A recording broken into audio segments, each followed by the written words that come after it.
Hello guys, welcome back my YouTube channel Parmar Rajesh બ્લોગમાં આપનું ફરી એકવાર સ્વાગત છે. દોસ્તો, આજે આપણે જીવદિયા પ્રેમાળ જીવદિયા અને સુરત કેનાલ હાઈવે ઉપર છે. જો આ તમને જે રસ્તો દેખાઈ રહ્યો છે ને, આ છે સુરત કેનાલ હાઈવે રોડ. આ સીધો 8 નંબર વાવ વડોદરા હાઈવે છે ને, એની પહેલાંનો હાઈવે છે, મેરડીમાં વાળો હાઈવે છે. આ રસ્તે આપણે જવાનું છે સીધું પ્રેમાળ જીવદિયા. આ તમને સામું દેખાય એ અન્નપૂર્ણા કાઠિયાવાડી લોજ છે અને આગળ છે યુરો સ્કૂલ.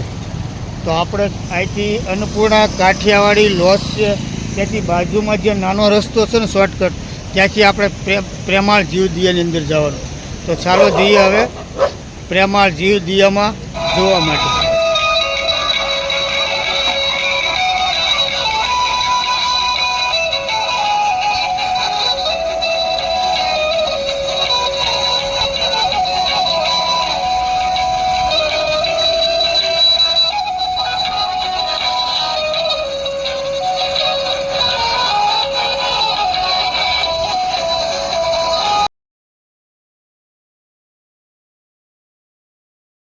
દોસ્તો, આજે આપણે મુલાકાત લેવાની છે પ્રેમાળ જીવદિયા, જે સુરતથી લગભગ 6 કિલોમીટર જેટલું દૂર છે અને સુરતમાં બહુ પ્રખ્યાત ઉગમણા દેવી કહેવાય મેરડીમાંના ઉગમણા દેવી અને કેનાલવાળા મેરડીમાં તરીકે પ્રખ્યાત છે. મેરડીમાં અમારા રોડ ઉપર પ્રેમાળ જીવદિયા છે.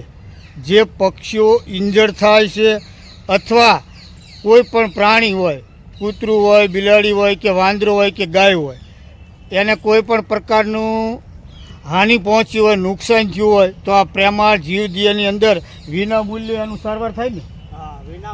હા, આપણી સાથે અત્યારે છે વિનુભાઈ. ટ્રસ્ટી તો નથી સાહેબ, ટ્રસ્ટી તો નથી ને? વિનુભાઈ છે. આ સંસ્થા વિશે પૂરેપૂરી માહિતી આપે અને આ પ્રેમાળ જીવદિયા ટ્રસ્ટ અહીંયા શું પ્રવૃત્તિ કરી છે એ હું તમને વિસ્તારથી બતાવીશ. તો બની રહ્યો કન્ટિન્યુ અમારા બ્લોકમાં. જો હું તમને આ છે એનો મેન ગેટ, આ મેન ગેટ ઉપરથી જવાનું. ક્યારેય પણ તમારા આજુબાજુ વિસ્તારમાં કે તમારા બાજુમાં આવી ઘટના ઘટે ત્યારે ચોક્કસ તમે પક્ષીઓ કે પ્રેમાળ જીવદિયા ટ્રસ્ટની અંદર પક્ષીઓ કે કૂતરાઓને લઈને તમે ચોક્કસ આવજો. વધુ માહિતી હું આપના ડિસ્ટ્રિક્ટ બોક્સની અંદર મૂકી દઈશ.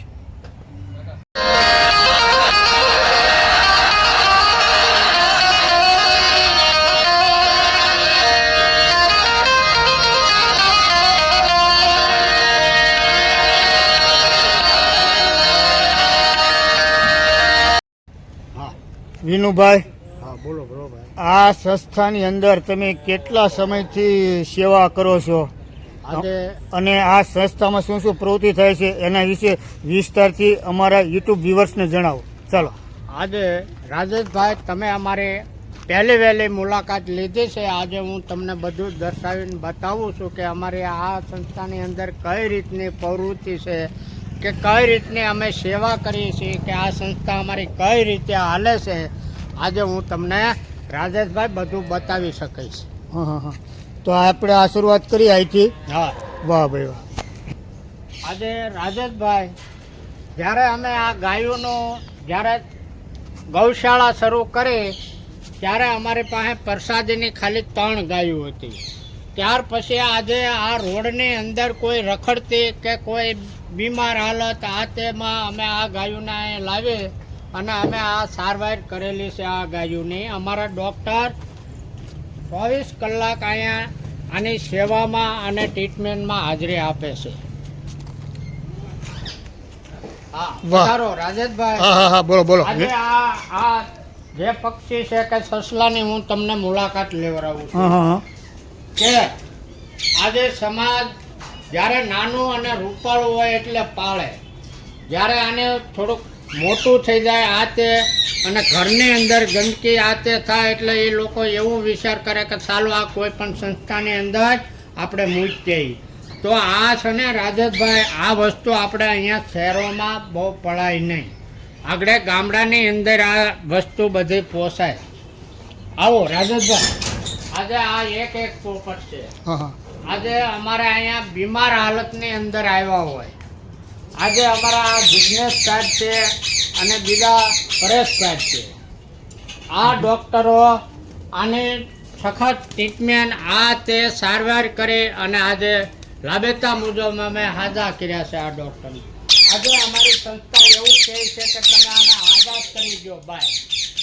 તો આજે હું શોખને ખાતર કે હું આ કોઈ પોપટને ના પાડું છું કે નહીં, કોઈ વસ્તુ આઝાદ નહીં. હા, કે કબૂતરની ભરતી વધારે થાય ત્યારે અમારે આઝાદ કરવામાં કબૂતર આવે છે કે સંખ્યા બહુ વધી જાય અને જગ્યા પડે છે હાકડી, એના હિસાબથી અમારે કબૂતરને આઝાદ કરવામાં આવે છે.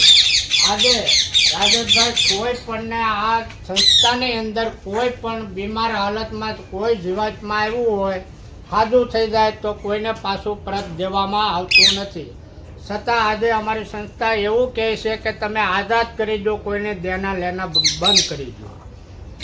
હવે આ છે અમારે નાની શકલી લોબડ કહેવામાં આવે છે. હા, આ લોબડ હા, હા, હા.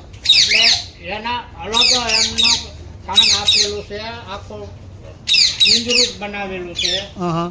તો આજે રાજેશભાઈ એ રોટલી ખાય છે. આવી સૂરમાં જે સવારમાં સોળીને અમે એને રોટલી અહીંયા મૂકીએ. આજે સવારે એટલી હતી, બધા ખાય એટલે આજે એટલી ગઈ. આજે એ આ એક 100 રૂપિયાનો કિલો કાંગ આવે છે. આના માટે અમારે મહિનામાં 10 થી 15 કિલો કાંગ જોઈએ છે આને ખવડાવવા માટે. સમજ્યા? આવો આ બાજુ. દોસ્તો, અત્યારે વિનુભાઈ આપણને સરસ મજાનું સમજાવી રહ્યા છે. પક્ષીનો કિલ્લો છે, હું પિંજરાની અંદર છું, બાજુના પિંજરાની અંદર વિનુભાઈ છે. આના વિશે બધી માહિતી આપે છે કે આને એટલી વસ્તુ ખાવા જોવે છે. ઇન્જર્ડ થયા ત્યારે લોકો આવી રીતે મૂકી જાય છે. અને શહેરની અંદર તમારે ટૂંકી જગ્યા હોય તો આવા પક્ષીઓ કે પ્રાણીઓ તમે પાળતા નહીં, કારણ કે અમને ખૂબ જ પીડા થાય છે. એ બધાની સરસ મજાની સ્વચ્છતા વિશે માહિતી આપે છે ભાઈ. આજે રાજેશભાઈ અમે આને આ તે બધી વસ્તુ આને માટે ખવડાવી છીએ. પણ હમણાં શું છે કે આ પિંજરા અમારે રિપેરિંગ કરવા એના હિસાબે સંખ્યા આવ હળવી કરી નાખી કે કોઈ આ અમુક વધી જાય સંખ્યા એટલે અમારે સેન્સ કરવી પડે. ગમે ત્યાં કોઈ પણ સંસ્થામાં આ વસ્તુને સેન્સ કરવી પડે. વાહ ભાઈ. એક માણસ કામ કરી રહ્યા છે જંગલ ખાતાની અંદર. તો આજે એવું આને અહીંયા ઘારું પડી ગયું છે તો એના કડે રૂજાણું નહીં. તો આજે રાજેશભાઈ આ વસ્તુનું પાવડર સૂનો બીટાડી ભેળવી અને આજે મેં આને રૂજ કરેલું છે. સમજ્યા? કે આ વસ્તુ અમુક અજાણ્યાને બટકા ભરી જાય છે. કે આ અબોલ જીવની એવી ઈમાનદારી છે કે જેનું ખાય ને એને કોઈથી દગો ન દે. કોઈ પણ કૂતરું કે બિલાડું કે એ વસ્તુને એ માણસ ઉપર ભરોસો રહે છે કે કોઈ વ્યક્તિ અજાણે આવે એટલે તરત એ કડવા જોડે છે. તો આજે જુઓ મારી ઉપર એની હાલત જુઓ. વાહ ભાઈ વાહ. કે આને મારે હરવું ફેરવું એ મારે કરવાનું હોય. હા. સમજ્યા? પણ આ અબોલ જીવની ખાનદાની એટલી છે કે આજે આ મનુષ્યને ઊભા બનાવ્યા ને એનામાં ખાનદાની કોઈ છે નહીં. સમજ્યા? હા, હા, હા. આ બાળ બચ્ચા ગણાય, આ એક બચ્ચું જ ગણાય કે આની માં અબોલ મરી ગઈ છે. તો આનું કોણ? આજે અમારું પ્રેમાળ જીવદયા અને ડૉક્ટરોએ આ કલરમાં પડી ગયા હતા અને ડીઝલથી સાફ કરી આજે આને આ અમારા ડૉક્ટરોએ જો કે આને જીવનદાન મળે. સમજ્યા? કે આ અબોલ જીવ છે. કોઈ જગ્યાએ શેરીઓમાં કે આ જગ્યાએ રખડતા ફકડતા કૂતરા બૂતરા મારી નાખે. તો આજે અમારું પ્રેમાળ જીવદયા એવી સંસ્થા છે કે બધા જીવ લેવા તૈયાર છે. બીમાર કે કોઈ આ તે બધું લેવા. પણ આજે રાજેશભાઈ કે જગ્યાના અભાવને લીધે આજે અમે સાદા કૂતરા આ તે બંધ કરી દેવામાં આવ્યા છે. સમજ્યા? દોસ્તો, તમે સુરતની આજુબાજુ વિસ્તારમાં અથવા સુરતમાં કોઈક જગ્યાએ ફંક્શનમાં કે તમારા સગા સંબંધીના ઘરે આવો તો એકવાર ચોક્કસ પ્રેમાળ જીવદયાની મુલાકાત લેજો. કારણ કે ત્યાં જઈને તમારો આત્મા ઉકળી ઉઠશે કે આવા નિર્દોષ પ્રાણીઓને ઘણા માણસો ઘણી વખત હેરાન કરતા હોય છે. અને આ લોકો જો કેવી સેવા કરી રહ્યા છે. આ સંસ્થાની એકવાર મુલાકાત લેજો. અને જેને દાન દેવું હોય ને એ આવી સંસ્થાને દેજો કે મૂંગા પ્રાણીઓની સેવા થાય અને આપણું દાન યોગ્ય લાગે. એકવાર મુલાકાત લેજો અને પછી તમે દાન કરજો. વાહ, તો ચાલો જઈએ આપણે કબૂતર તરફ કે જેઓ ઇન્જર્ડ છે અને પોતે સારવાર કરી અને અંદર રાખે છે અને ત્યાર પછી એને મુક્ત કરે છે.